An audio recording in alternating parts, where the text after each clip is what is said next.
Welcome, ladies and gentlemen. Welcome to the End Time Tribune special broadcast today. This is a super show Brian and I are going to do. Boy, this has been pertinent and on the plate for several weeks now, but I saw this and the Lord just touched me with it. It was time to dump this information out into the ecclesia.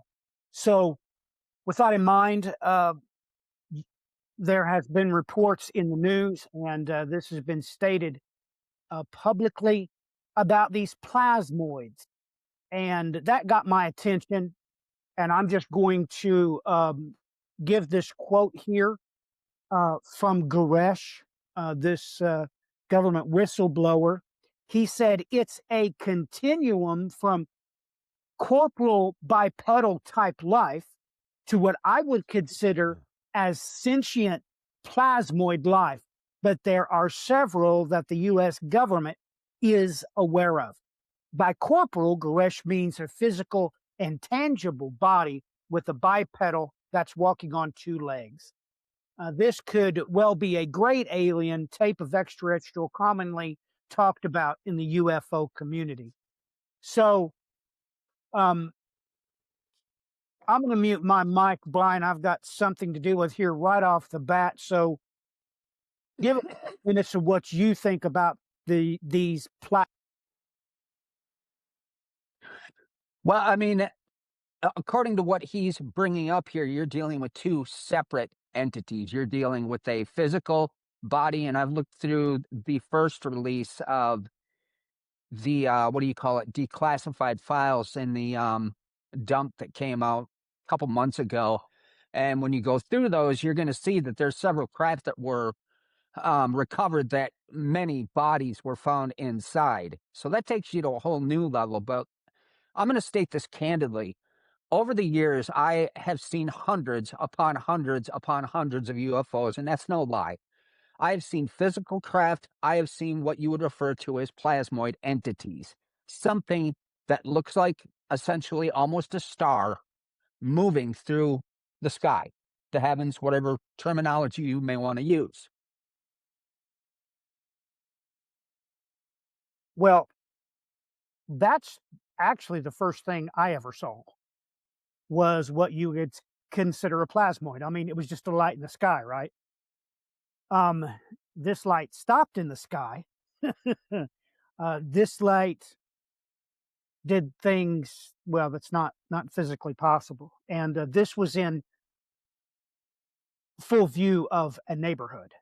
So let's see, it was myself, 1, 2, 3 different sets of neighbors come outside onto the street and observe this thing. So, the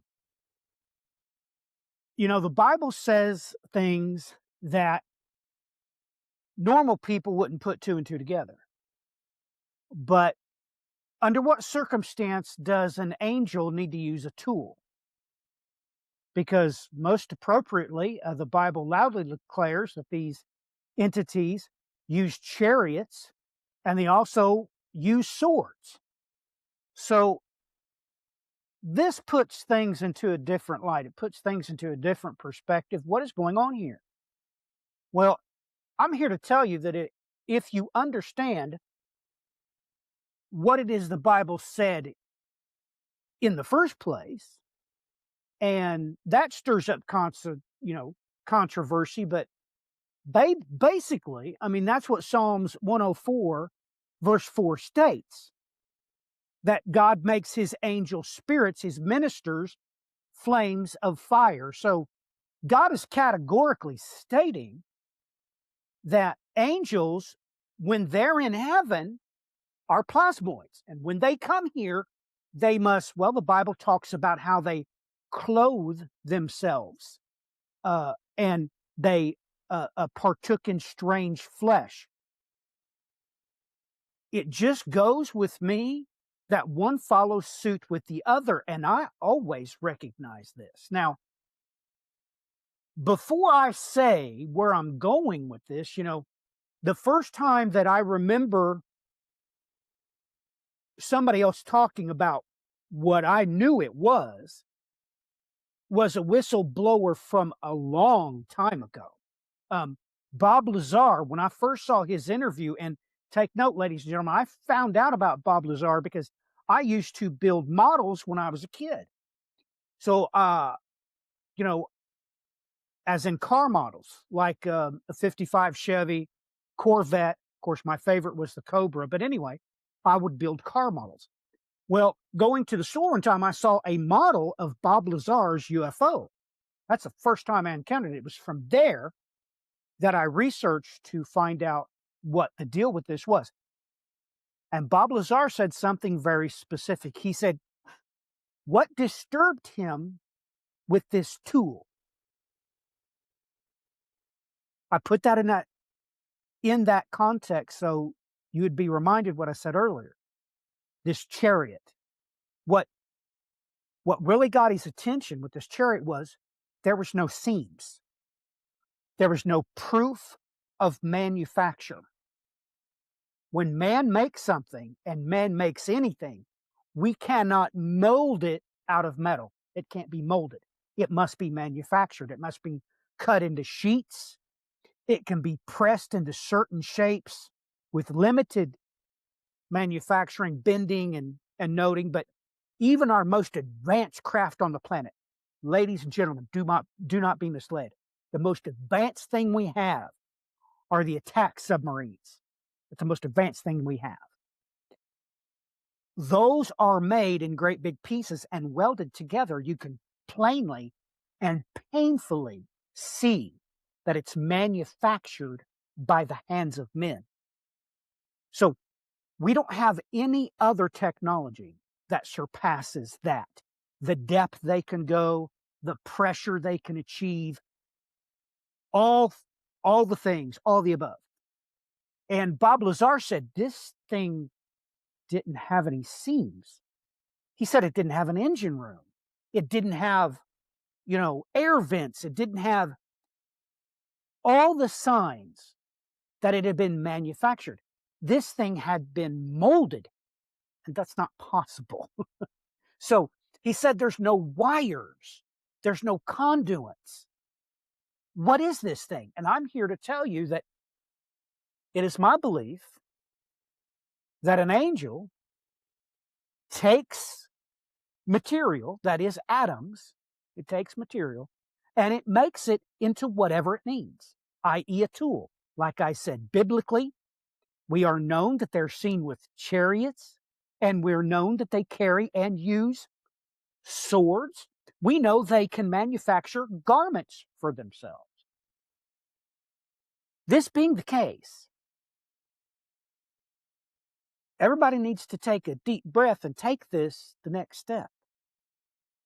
These people are admitting that these life forms are plasmoid. Not only that, we have it on video that government officials are saying that these plasmoids would descend into storms and then come back out of storms. When they come back out, I watched the video, they were plainly UFOs. They went in as plasmoids and they come out as UFOs.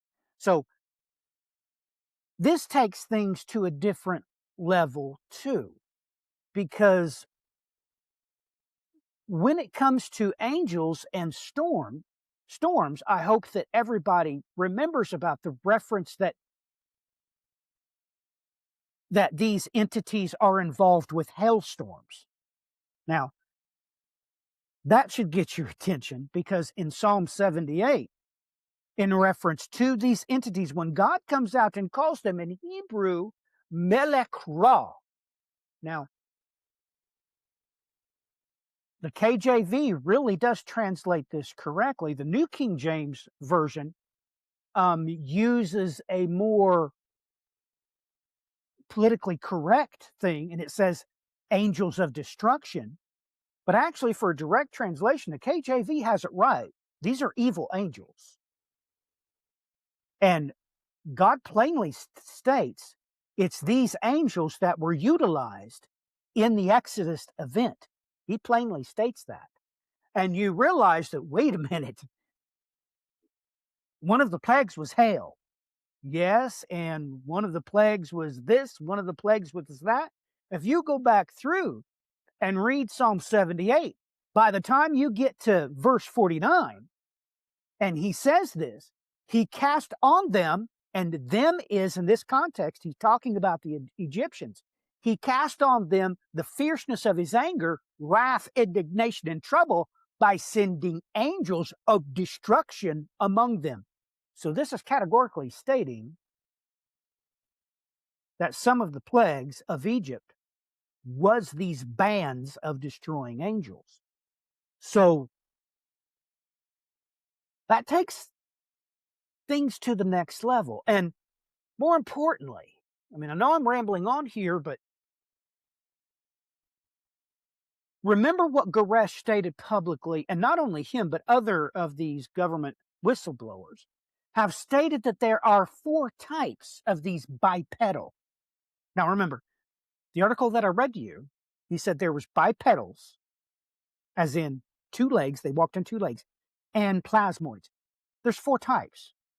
There's the Greys, there's the Nordics, there's the insectoids, and there's the reptilians. This follows with the biblical narrative. When you've saturated yourself with Scripture, as I have, this is painfully obvious. There's always 4 antagonists, always. Let's go to Judges 9 and the riddle of the bramble king.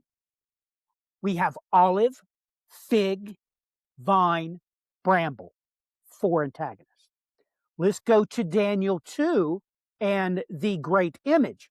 You had head of gold, chest and arms of silver, belly and thighs of bronze, legs of iron.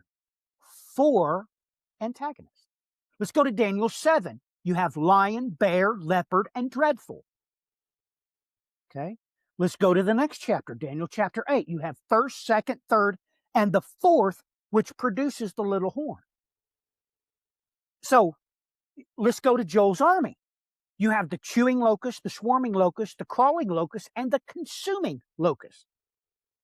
You have the 4 kingdoms. You have the Assyrio-Babylonian. Did I take you by surprise? Yes, it was. Remember,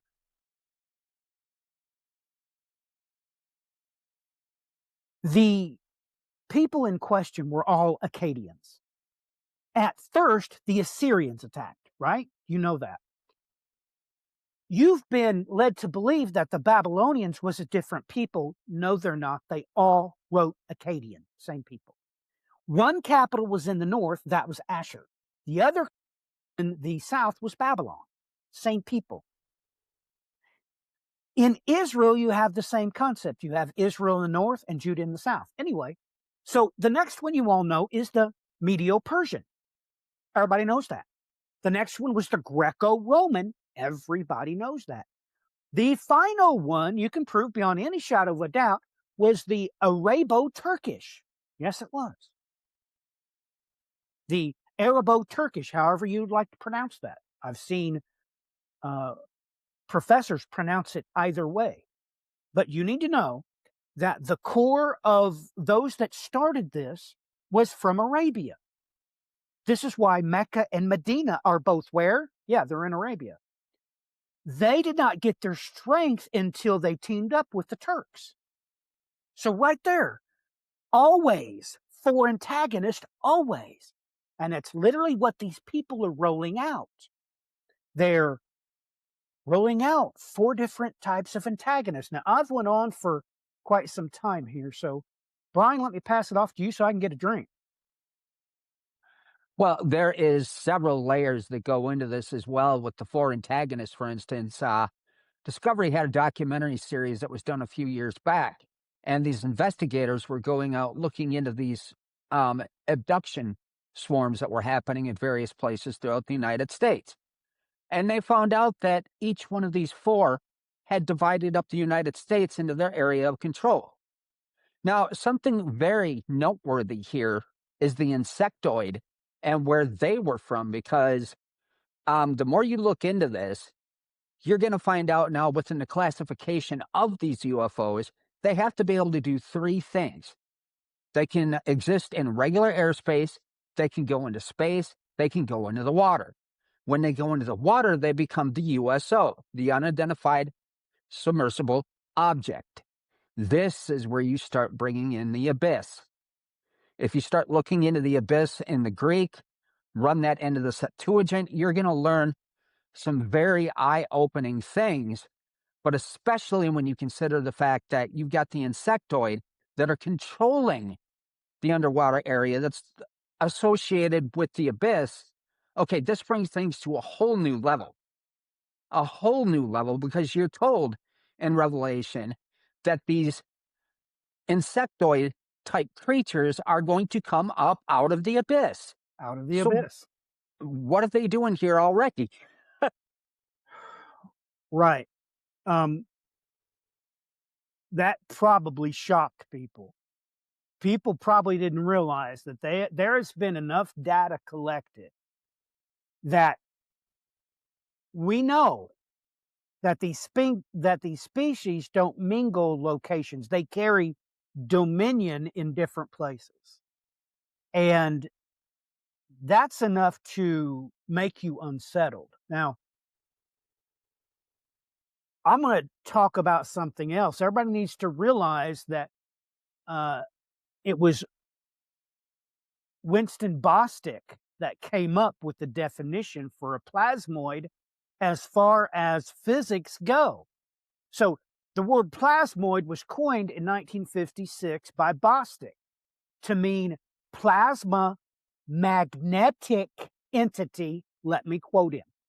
The plasma is emitted not as an amorphous blob, but in the form of a torus, which we shall take the liberty of calling this toroidal structure a plasmoid, a word which means plasma magnetic entity.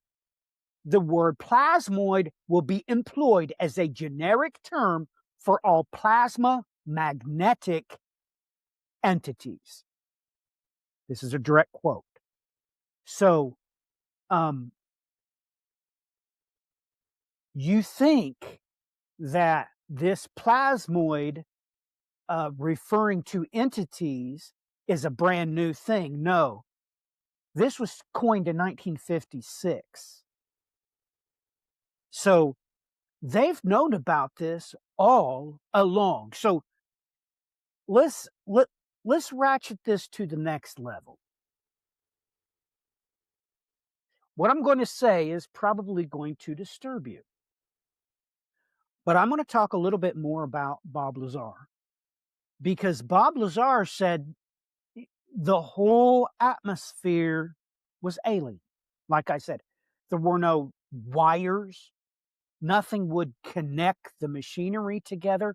It was seamless. There was no plates, no proof of manufacturing, as if this thing had been molded. And then he said its power source was this slug of a particular element that we didn't have in abundance. If I remember correctly, he called it element 115. I want you to imagine in your mind what an angel would do if it came here for a job, it did that job, what it's going to do when it goes back to heaven. Because do not be misled. Nothing from creation can be taken back into the other dimension. And let me qualify what I'm saying. Do you believe the Bible is true? Because the Bible, from the opening verses, said that God made two dimensions. He made heaven, that is the spiritual world, and he made earth, the physical or the material world. That way from the beginning. Angels were made to inhabit the first dimension, heaven. We were designed to occupy this material dimension. So when they go back to their dimension, do you think they take their clothes with them? Of course not. Of course not. You have to carry this to the next thought level. Well, one thing is for sure, we know that the Bible plainly states that an angel took a sword and butchered 185,000 Assyrians. What did he do with the sword when he was done with it? Ladies and gentlemen, he didn't take it back to heaven with him. In heaven, there is no material. So when you realize that, is this what we're looking at with what happened in Roswell? When they were done, they just went back to their proper domain. When they did, what they left behind just fell out of the sky. Ladies and gentlemen, what I'm trying to say is, it is not my belief that the aliens died and therefore the UFO crashed. That's not what I'm saying at all. I'm saying that they were done and they just abandoned them and went back to their proper abode. And these empty shells that they were inhabiting as a container, and they fashioned them this time after grays, they were wearing these, and take note, this government whistleblower did not call them cadavers. It called them what? What did it call them? Ladies and gentlemen, biologics, that word by definition means a biological suit or a biological machine. That's what a biologic is. It's just a biological machine. They didn't die. They just went back to heaven. So immediately, and that's what I'm trying to say. They're not corpses because these angels were not inside these. They were not alive. That's not what it was the spark of the angel that was animating them. And they just left them. And when they left them, both their biologics fell useless, as did their machines fell useless. I probably just blowed your mind, but if you know what to look for, that's in Joel. Let me say that again. That's in Joel. And God says there, he says it in such a way as if, well, they've done monstrous things, is what the Bible says. So I don't know if they're covered in gore. They've devoured, well, I don't want to get too gory. But anyway, it lends credence to this idea that 2 Peter chapter 2, verse 4, and the book of Jude is correct, that it puts the phrase out in Greek as if when they came here, they abandoned their proper abode. And it would follow suit that when they go back to their proper abode, they abandon whatever they were using when they were here. So look at it this way. In Roswell, they weren't shot down. Ladies and gentlemen, you can't shoot down an angel.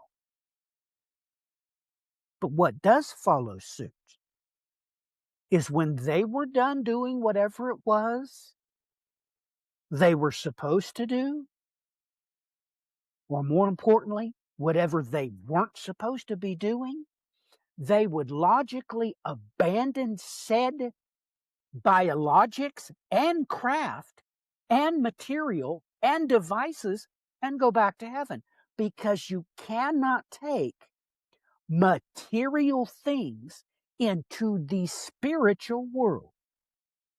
Brian, your thoughts?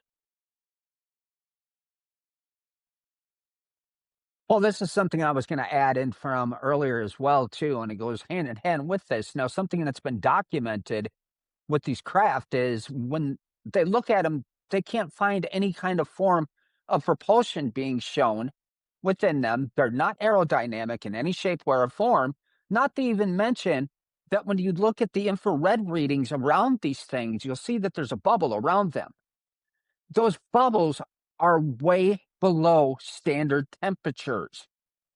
Okay, so all they can figure out is maybe there's some kind of gravity well or bubble surrounding these craft that allow them to move in the way that they're moving through the atmosphere like they do. And after a while, it starts to blow your mind. Um, something else you brought up here with Roswell, for instance. Now, that's within the Four Corner region of the United States. There's 4 states that all tie within this Four Corner region. Yes. That was most notably the Native Americans had a lot of specific religious sites set up there. There's a lot of petroglyphs. But the Native Americans that are native to this area, they refer to them as the Star People, the Greys, and they've had a regular contact with them throughout the ages, going back, stretching back as far as you can even imagine here. So, of course, when you find them at Roswell, they're going to find Greys.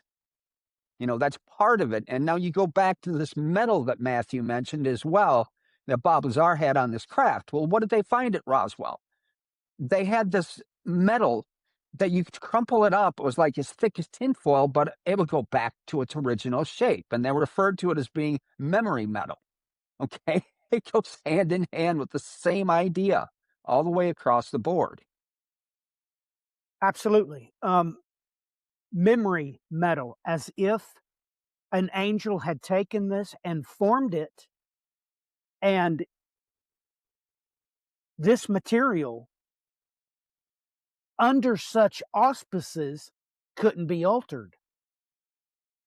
And I would say this, that this element, if I remember correctly, forgive me if I'm wrong, I think he called it element 115. I wouldn't be surprised if it didn't have any half-life. So, ladies and gentlemen, just imagine what I'm trying to say. They could take atoms, form molecules with them, and create anything they want. Now, this would explain many of the biblical narratives. It also explains why they would do this and why, when they're done with it, they just discard them. They don't crash, they don't sink. They're quite simply discarded because you cannot use them, ladies and gentlemen. You can't use them. It is the flame of fire. It is the spirit. It is the angel that powers this thing. Of course, they don't have engine rooms. Of course, they don't have propulsion. Of course, they don't have control knobs. Of course, they don't. Now, in multiple instances, it's been said publicly that what they would have was a place to put their hands, and that was it. No knobs, no gears, no dials. It was just a point of connection between their biologics and their tool. Now, I have to do this, don't I, Brian? If I want to use this mouse, I have to touch it and click it, right? It's just a normal mouse that I use to move my cursor. This is what they're doing. There has to be a point of contact between their spirit and their tool in order to wield it. A tool is not wielded by a manner of propulsion. A tool is propelled by the person utilizing the tool. That's what I'm talking about.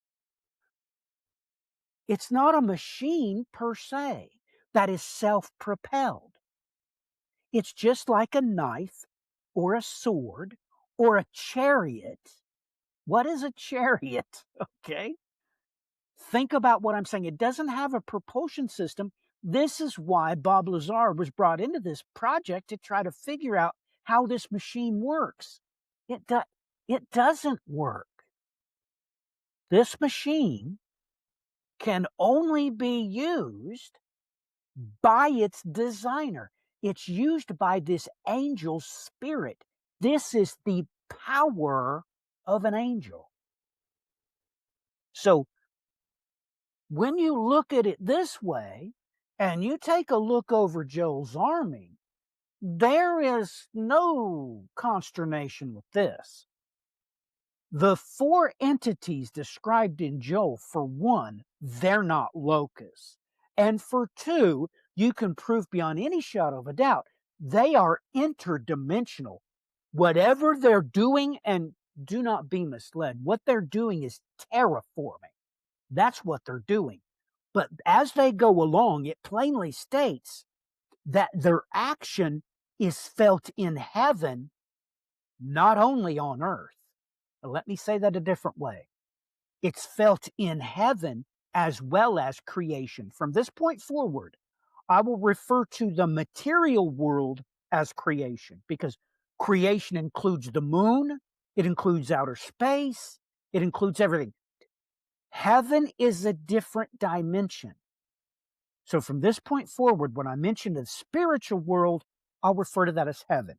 If I'm talking about the physical creation, I will call that creation. This is the material world. So that's probably has completely blown your mind. But when you know where to look in the book of Joel, this is God, what he specifically states. Now, I know that there's been big time deceivers out there in the church. And one of the big names, I probably shouldn't mention it, should I, Brian? I should not honor his name, but it has been perpetuated on the children of God that what is being talked about here is that the Russian army is removed to a certain physical location and they all die there. No, that's not what's being talked about here. Joel's army is not human. Joel's army is multidimensional. When you read the book of Joel that way, boy, does it get your attention. So, when you look at this, what would happen if these angels clothe themselves just like the book of Joel states? Matter of fact, the book of Revelation says the same type of thing. These things don this biologic, because whether you're seeing an insectoid or a reptilian, that's beside the point. They can make whatever biologic they want. When they do that, what happens when they're done? Well, before I go any further, I'm going to pass this off to Bry to get his comments. Brian, your thoughts, your comment. Ancient Aliens is even smart enough to figure this one out. Okay, they can spot these areas in the Bible where they know, look, something is coming from somewhere else that's not part of our reality. You know, you've got the chariots described. You've got Elijah being taken away within the chariot. You've got the event that happens with Ezekiel where you see the four wheels that are leaving the temple. Okay, you've got all these varied events throughout the Bible. You've got in Genesis where they step down on the ground multiple times with Abraham and they show up as human beings. Right. Okay, they show up in Sodom and Gomorrah as human beings. Right. It's a continual pattern. And even, Daniel had multiple times where, if, for instance, Gabriel came down, or you had other aspects going on with Daniel at the same time. Right, exactly. So that is to say, they can take on whatever form they want. And these plasmoids, I mean, that's the best way to call it. That's the perfect term for an angel. An angel in heaven is a plasmoid, and that plasmoid comes from the spiritual world, enters through a gate or a portal or whatever you want to call it. And we have multiple eyewitnesses, including myself, not only myself, but a co-worker standing looking, and my co-worker, I felt sorry for him because I could tell that he was in shock when it was over.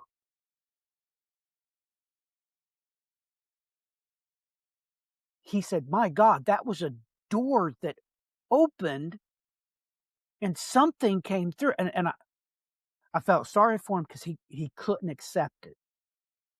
He had seen something. Look, he was clearly traumatized. Um, but this is across the board. We have multiple locations saying that this is what happens.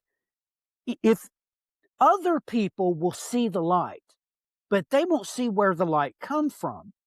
But yet people do say that I saw where the light came from, and it came out of this. They're called many things. They're called portals. They're called gates. So these angels, these plasmoids, come from heaven into creation. And when they do, they gather material, air, water, dirt.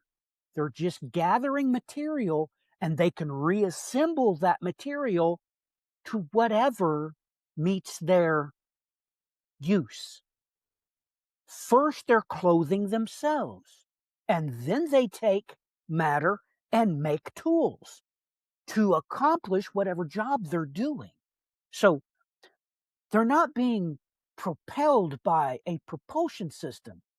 This is an angel. An angel can not only defy the laws of physics, it's an angel. It can manipulate. This is a messenger of God. As a messenger of God, they can alter physics to do whatever it is God has ordered them to do. And when you realize this and you look at the book of Joel, it will rattle your cage. Because when You you know, go ahead, no, finish up, oh, and then I'll bring this up. Well, I was going to bring up on Secrets of Skinwalker Ranch. They brought a rabbi out who knew a certain prayer to open a portal, and he explained to them that when these things show up on the infrared, they're going to show up colder than the rest of the area. They're always cold for some reason. I'll go backwards to what I said earlier about these objects that have been filmed by, military craft, naval vessels.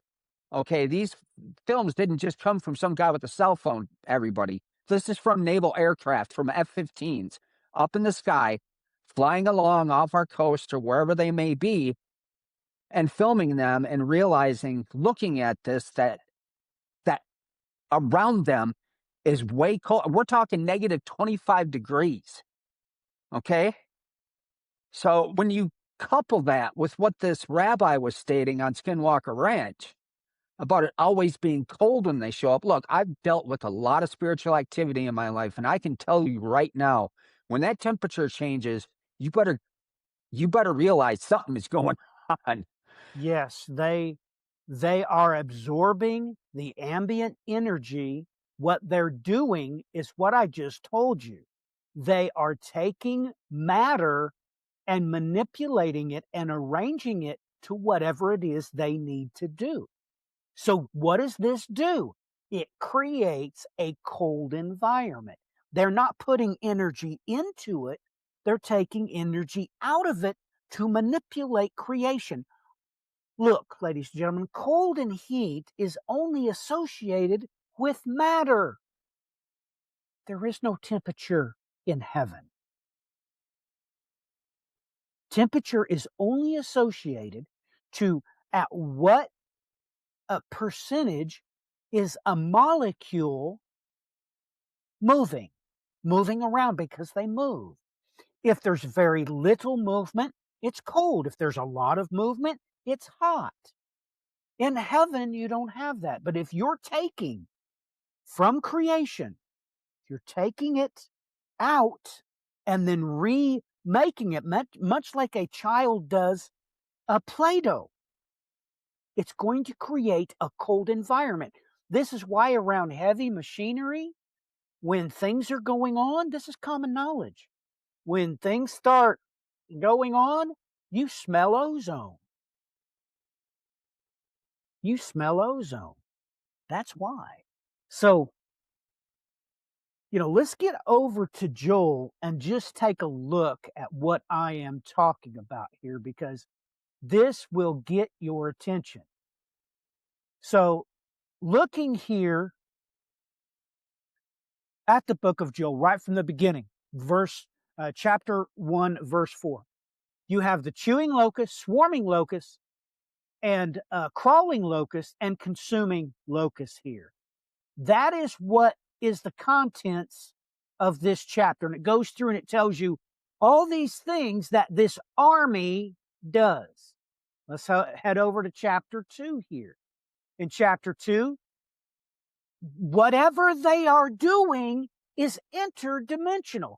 The earth quakes before them, the heavens tremble, the sun and moon grow dark, and the stars diminish their brightness. The Lord gives voice before his army, for his camp is very great, for strong is the one who executes his word. For the day of the Lord is great and very terrible. Who can endure it? So all the other things it states here, you need to understand that their action is both rattling heaven and earth. It's rattling both the spiritual and the physical and the material. So what happens when they're done? What happens when the whole world has been devastated? And I appreciate that for some reason, the clergy has tricked God's children into believing that for some reason, the Great Tribulation will be just like it is now. They believe there'll still be blue sky, they'll still plant, they'll still harvest. No, ladies and gentlemen, Joe's army is going to render this planet uninhabitable. That's what they're going to do.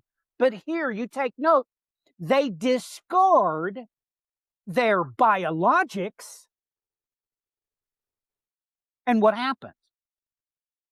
Verse 20 of Joel chapter 2, but I will remove from you the northern army, and will drive it away into a barren and desolate land, with its face toward the eastern sea and its back toward the western sea. His stench will come up, and his foul odor will rise, because he hath done monstrous things. So I'm not going to go through all of Joel here, but what I have shared, I think, has been enough. This is what is being referred to here. These angels are going to take on these monstrous forms. They are going to lay this planet waste. And when they're done, like I said before, I don't know. For one, in their consuming, it says very strange things. It says that the storehouses will be in shambles and the barns will be broken down. Let me explain something to you, ladies and gentlemen. The word consuming is very strange. Take note.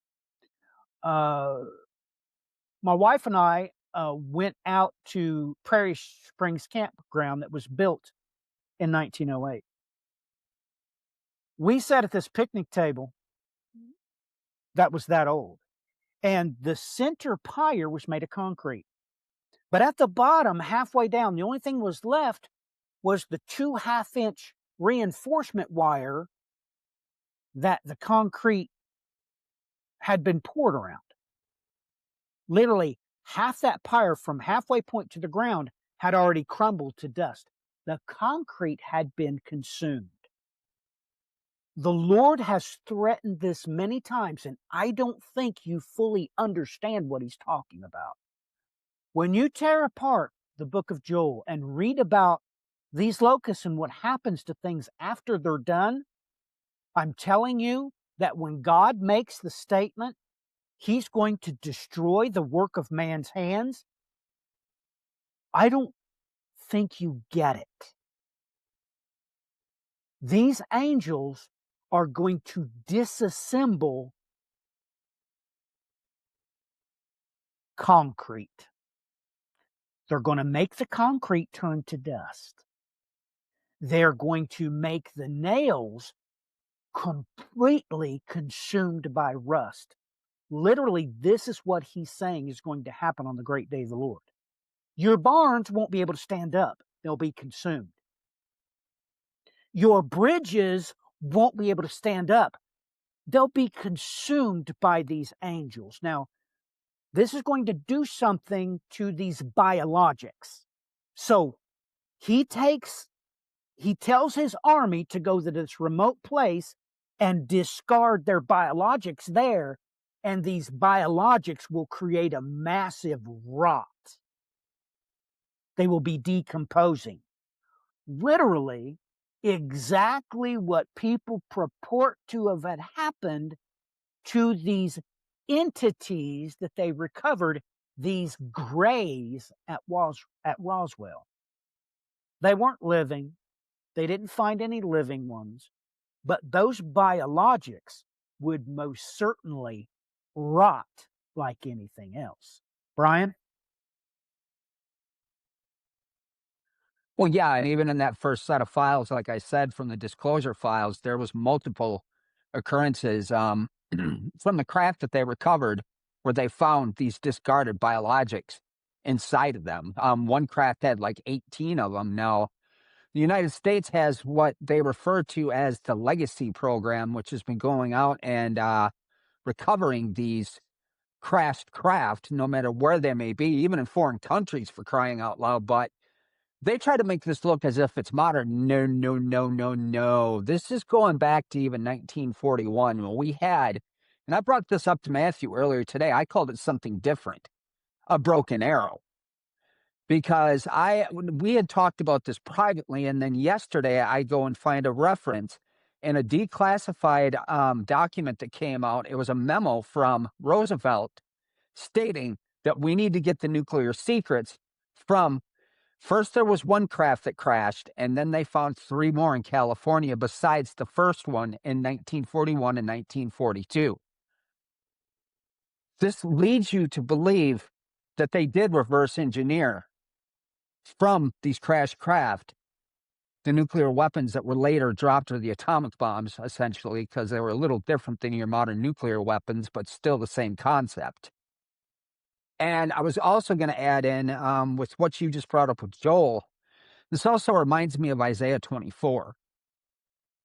Some of the things that are stated in there about the complete and absolute destruction that's going on everywhere around, and the lamenting in the streets and everything taking place at that time. Well,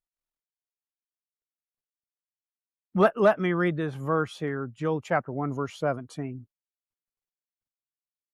This is what these locusts are able to do. The seed shrivels under the clods. Storehouses are in shambles. Barns are broken down, for the grain has been withered. Whatever they're doing, they are doing to literally everything. They're doing it to everything. And when you realize that, it's literally chilling that if I was going to come out and try to candy coat this for the general public, I would literally state exactly what Goresh said. I would literally call them biologics. I would call them plasmoids. That's exactly what I would do. And that's what got my attention. And I knew we had to do a special edition on this. I knew it from the beginning because people just don't get it, do they, Brian? The most terrible thing about the tribulation, ladies and gentlemen, is 1/3 of the angels are bad.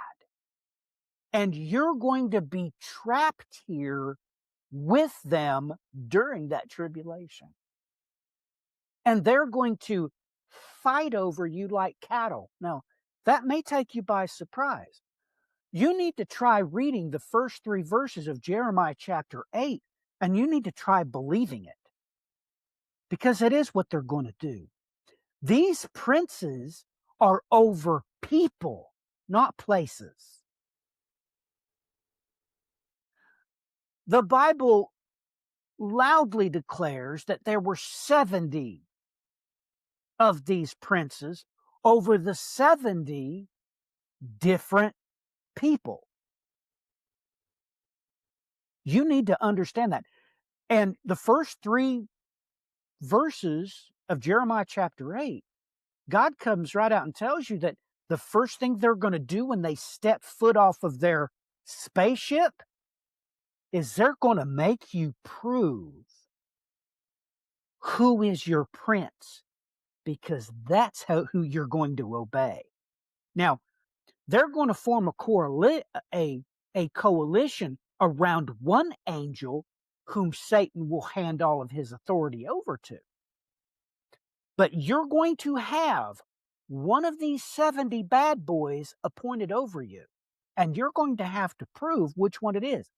That's what Jeremiah chapter 8, the first 3 verses say. You think they're going to step off their spaceships and tell you, hey, we're here to create world peace. No, they're here to throttle you. So I've probably said some things that have probably bothered you if you were born and raised in the mainstream denominations. But what I'm telling you is true. And I'm telling you that if Jesus Christ was crucified in 30 AD, I'm telling you, you're running out of time. I don't care what church you go to. You need to figure out how to be born again. You better figure that out. You better figure out that being born again it means that you must be baptized in the Spirit. Now, I've probably said a whole lot of things that have upset you and unsettled you. But this is what God's talking about. He's going to bring his band of destroying angels, and I already read to you the verses. It was these destroying angels that afflicted Egypt. When they're done doing what he's told them to do, he will discard their carcasses, and their carcasses are going to rot, because it's going to be, imagine how big this host is, because the Bible verse I read to you said this is a huge camp. God's army is a huge army. How many monstrous biologics is it going to take to do everything described in Joel? I don't know how many, but I know it's a lot, and I know the mass is great. Brian? Yeah, and I don't believe it's coincidence here, folks, that things are being declassified as we speak. You know, there's obviously a reason in the background why all this is happening, but there's a reason in the foreground. Like Matthew brought up, if Jesus was crucified in 30 AD, this is coming down the barrel quickly. And, you know, if to be born again, if you have to wrestle with an angel like Jacob did and have your leg dislocated, basically, then do what you got to do. But this is coming quickly, Yes, and it it's ain't going to be pretty. it ain't going to be pretty. But it is going to happen, and this is what they're prepping for. I mean, it amazes me that people can't accept that these people that are running the planet, and there's 10 of them. Now, thus saith the Lord, I'm just telling you, there's 10 of them. There's not 9, there's not 13, there's 10 of them. That's what God says. These 10 people absolutely believe the Bible. They know it's not a little golden book. And they're literally putting this as their script. And when you realize that, it should inspire you to start crying out to God. It really should. But one of the big episodes we've got coming up details this very thing, because, you know, the most unpopular person in the Bible, it is he that proves emphatically God has used him in history to give you this window. And the Bible says this, that certain things according to 70, and if by strength 80. That's 10 years, isn't it, Brian? Ladies and gentlemen, we're going to put this together. It's one of the things we've been prepping for a while. I don't know when we're going to do it, but when we do it, it's going to be a blockbuster. Because whether you like it or not, all of history screams out one name. And that one name is the biggest bad guy in the Bible. But that's enough for this episode. We're up to the hour. Brian, have we decided on doing the End Time Tribune on Sundays? Is that we decided on? That's what it looks like. Yeah, I think that's what we're gonna do. I mean, Saturday you've got work on and off, I assume. I Right, think you have every other week of work. So right.